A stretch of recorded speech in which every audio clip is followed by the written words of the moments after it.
हिंदू जो लोग होते हैं, जो साधु संत महात्मा भी ज्योतिर्लिंग, ज्योति माना ज्योतिर्लिंग, 12 ज्योतिर्लिंग की जो बात करते हैं शास्त्रों में, तो भक्ति मार्ग में शिव शंकर को एक मानते हैं। और जहाँ 12 जगहों पे शिव शंकर ने साक्षात्कार करा है, जहाँ लिंग मतलब आकार, ज्योति माना लाइट, लिंग माना आकार, तो जहाँ लाइट स्वरूप में साक्षात्कार करा है शिव शंकर ने, वहां शिवलिंग की स्थापना की, जैसे सोमनाथ, अलग अलग जगह।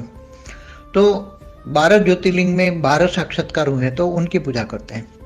मतलब ज्योति काया शरीर को कहते हैं, शंकर की शरीर को ज्योति कहते हैं, लाइट स्वरूप में प्रत्यक्ष हुआ, साक्षात्कार किया लाइट स्वरूप में, तो उसको लाइट स्वरूप में मानते हैं।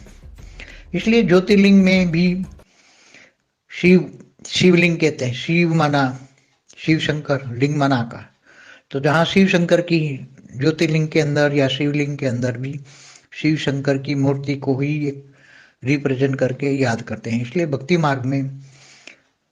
मार्ग में हमेशा साकार की ही पूजा होती है, साकार की, चाहे विष्णु के अवतार की हो, चाहे रुद्रों के अवतार की हो, क्योंकि इनको ये शास्त्रों में भी लिखा है कि जो तुम्हें चाहिए वो देवताओं से मांगो। ये त्रिदेव हैं, ब्रह्मा विष्णु शंकर, सतोरजतमो, तो इनसे मांगो तो तुम्हें मिलेगा।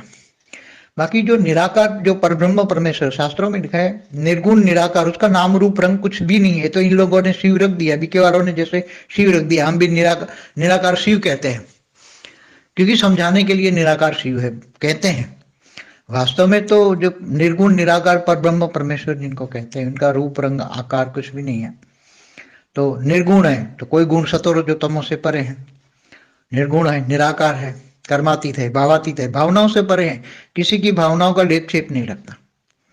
तो कोई कितना भी उसको याद करे, कोई भी भक्त डायरेक्ट निराकार को भी याद करे, कितना, तो वो तो भावातीत है, भावनाओं में आता ही नहीं है, वो तो भावनाओं में आता ही नहीं है। तो भावनाओं में जब ये आता नहीं है, जब तुम्हारे संकल्पों को भी वो पकड़ेगा नहीं, क्योंकि गुणातीत है, तुम्हारे संकल्प नहीं पकड़ेगा, भावनाओं में नहीं आएगा। और भक्ति मार्ग, भक्ति की जब मूर्ति की पूजा करता है तो मूर्ति में भावना होता है, तो भावनाओं में वो भावातीत, भावनाओं में आता है, तो भावना माना प्यार, प्यार होता है तो प्यार से पावर मिलता है। और वो तो निर्गुण निराकार, तो भावातीत, कर्मातीत, गुणातीत है, तो उनको वो भावनाओं में भी कभी नहीं आता, ना किसी डायरेक्ट। उनने ब्रह्मांड की रचना भी ऐसी तरह की है कि जो भी चाहिए वो तुम 3 देवताओं से मांगो या देवी ब्रह्मांड की आदि शक्ति से मांगो।